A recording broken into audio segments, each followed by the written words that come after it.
గుళ్ళు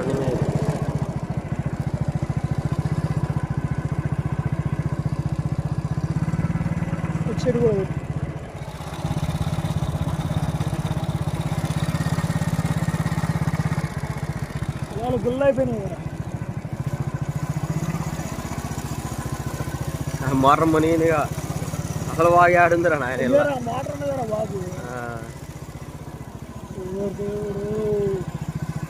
పొలాలు నాశనం అయిపోయినాయి కదా రైతులు ఎలా పడితే కథమే గయానట్టుగా దయా ఏంది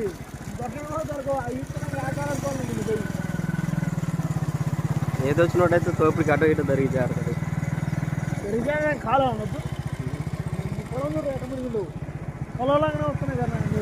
ఇది ఇది ఎలా పల్లె ఎవరైందిరా నీళ్ళంత ఉంటాను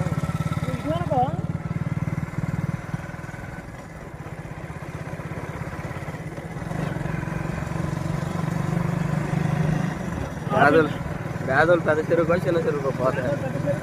పెద్ద చెరువు అంటే అందుకే అలుగుపోతున్నది రోడ్డు అంతా కొట్టకపోతుంది అది ఇక్కడ ఊరు బయట